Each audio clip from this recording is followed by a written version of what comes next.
긴 경기장 도시형.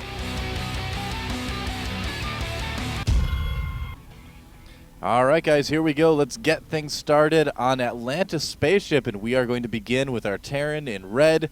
Up at the top of the map from the team Dignitas, it is MERZ. And down at the lower left part of the map in the blue, playing Protoss from the team Vile, all the way from South Korea, it is Young, formerly of the team Zenex, actually. Yep, you are correct. Another team in our lore bracket. It was, that's true, actually. Of course, Zenex had to participate in the only Korean-on-Korean team fight in the first round. We had one foreigner versus foreigner team. We had one Korean versus Korean team, and then the rest were actually all just a mix of Korean and foreign teams. But so there we have it, guys, as we're going to see what MERZ does here. You know, he opened first for Dignitas as well in the last set of matches they played against Hosa. Didn't end up going all that well for him, but we'll see if he can rally back now. His opponent is still a very, very good Korean Protoss player, as you mentioned. Yep, it's a new day, it's a new match, so the results of the past are put aside. Now these guys are ready to give it their all. Yes. Scout going out a little bit earlier for Vile.Yong, but that's just because normally you just scout on that 9 pylon. You get it out a little bit earlier. Right. And it's Terran, a lot of times you do wait until after the barracks or send it out, you know, like right during when the barracks is making too. Jerk probes. Just they never stop. They never don't. just let the SCVs build the buildings, It's their job. What do you expect them to do? It's not the probe's job to harass the SCVs. It's the probe's job to like warp things in and get minerals and gas and scout.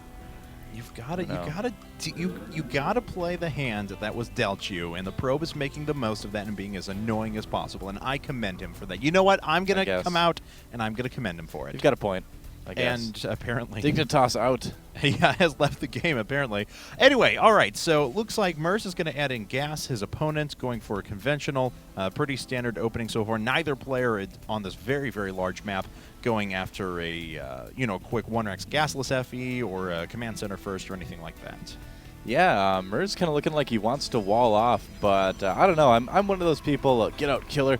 I'm one of those people that is not a big fan of walling off against Protoss. I mean, it's just too easy for them to come in and abuse those supply depots, and it's just kind of a pain to have to rebuild them. But it does keep things like that from happening. The probe does get in, sees the reactor on the barracks here, and now what he's going to be looking for is he's going to be like, all right, is there a second barracks? Is this going to be, or is this just going to be one? He does see that the SCVs are still on gas. Yes. So that could mean a couple different things. A lot of times Terran players will keep the SCVs on gas until the probe gets taken out just so they can restrict the information. And will he keep the SCVs on gas? Let's see. He's got enough for a command center. Yeah, he has he pulled himself off of gas. Yeah. Well, it looks like he just has actually one SCV mining gas. Never mind, that was in there for a while. Yep. So one SCV mining gas. Command center is up now. His opponent has thrown down a second gas and is starting to produce stalkers. Of course, Sentry's following this up.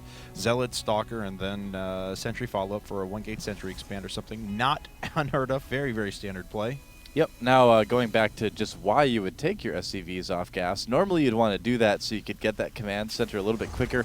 Obviously, he didn't this time just because the probe was there for so long. But, if you do it this way, too, you can get your other barracks up sooner and kind of get that stuff rolling before you add on, like, the factory or sometimes the Ghost Academy. So, yeah, just a way to kind of get that little extra mineral boost early in the game.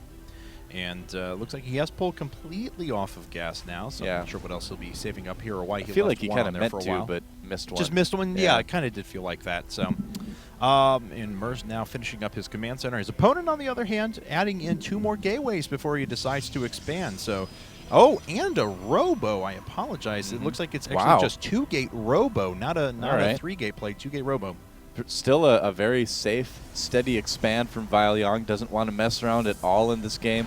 Not going to do anything risky. Oh, and the SCV does see pretty much everything. I'm sure he caught a glimpse of the robo at least. Yeah, he does see that, sees the second gateway, so he knows what's going on. He might wonder if there's a third gateway somewhere, because a lot of times you do see 3-gate robo. But 2-gate, and 3-gate doesn't make a gigantic difference either way, so he pretty much got the info he wanted out of that. All right, well, we'll see how MERZ wants to react to that.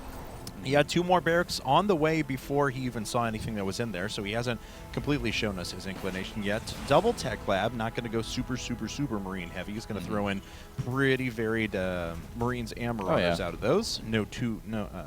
Not a large surprise there, though. Yeah, well, I mean, it's pretty rare when you do something different than 2 tech labs and 1 reactor on your 3 barracks. You want to be able to get stim, combat shields, and concussive shells all about as quick as you can in most cases. So, yeah, unless you're really crazy, unless you're like a really ludicrously... Why can I not we say are having words sometimes? trouble with English English today. is very hard. That's what we're going to do over the is. weekend. We're just going to practice words like ludicrously. Yeah.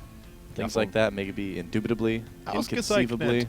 Nope, that's German. Oh. That wouldn't help us very much. That's true. I'm sorry. I forgot about that. I apologize. But we'll practice. There's All the right. factory, so there are going to be some medevacs on the way as well. Prioritizing And, that over an engineering bay. Yeah, looks like it's going to be some Colossus play coming out for Yong. He's getting that robotics bay. Yep, sitting there in the back of his natural.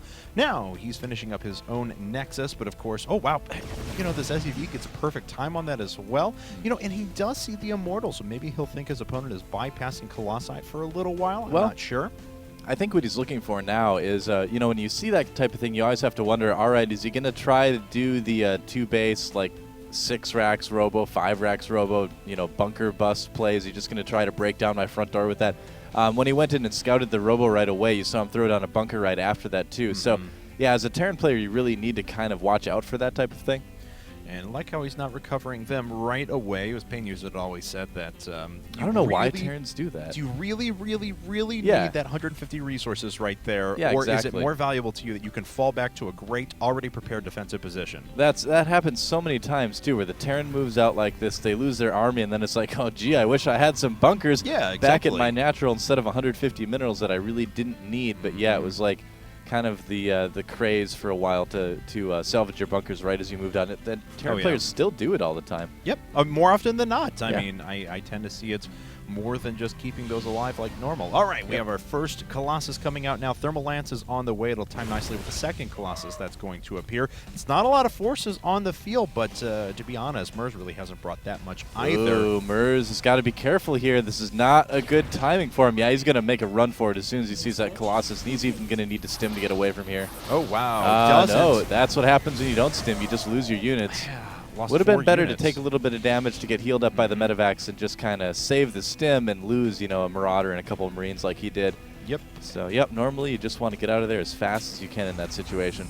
All right. Another starport. He's going to go into heavy medevacs and Vikings. Of course, he wants to throw in the medevacs as soon as, or I'm sorry, Vikings as soon as possible so we can start directly contending with those Colossi. I won't have to sacrifice so many ground units to get that done. Yeah, I don't know about this. I mean, all right, so it looks like Yong has decided to do a little bit of a push here right now to kind of time up with Thermal Lance, but normally I don't think you would really need that second starport. I mean, you can get it if you want to keep making medevacs and Vikings, or just to kind of create Vikings that much quicker if you feel like you're behind, but normally you won't need so many medevacs that you need 2 reactor starports to make a ton like that. So I'll have to see how it works out. Yeah, he's going to go ahead and reactor it too. Yes, he is. You know, at the very least, he'll be able to just do 2 rounds of 4 Vikings and then switch it back and be safe that way, I suppose. Go, Gadget Marine. Okay, no, it doesn't look like he's going to be enough, unfortunately. But there's perfect vision here, and look at this. There's going to be a Warpin behind MeRz's front line. Oh, man, there it is.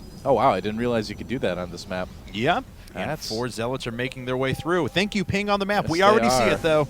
Yep, and luckily there is some bio stuff there to react right away, but not really microing, so he will lose a little bit more than he should have here, but I think he's got to worry about the army at the front door right now. Oh, boy. Oh, that's a lot of dead SEVs. Oh, man, what a slaughter. Oh, that's kind of gross. The Vikings trying to pick away at a couple of those units as the drop is sitting itself down outside of MeRz's base. Looks like all the warpings have gone to the front. Timing. He's got to move in. He's got to take advantage of this right now. Yeah, I think that's absolutely right. We'll see if he decides to move in a second. Is he contending with anything else right now? No, I think MeRz just kind of suffering a little bit in the multitasking department. Oh, okay. It looks like both TACs are actually going at once now. We see the one up here at the front, which the Vikings are trying to hold off. SEV's being pulled off to the line. We also have the drop making its way into Yong's base, and it's just tearing through a bunch of pylons, but not really targeting anything in particular. The Colossi have almost all gone down. Immortal down at the front, too. MeRz starting to drive this back. Yong actually way down in supply. Yeah, you know, I got to say, the double reactor Vikings turned out being pretty handy here because he did have kind of a deficit in terms of other units, so he used that quite well. He still lost a ton of SCVs, but there's the GG. That's all it takes for Dignitas.meRz to take Game 1. Wow. Yeah, kind of a surprising little turn of events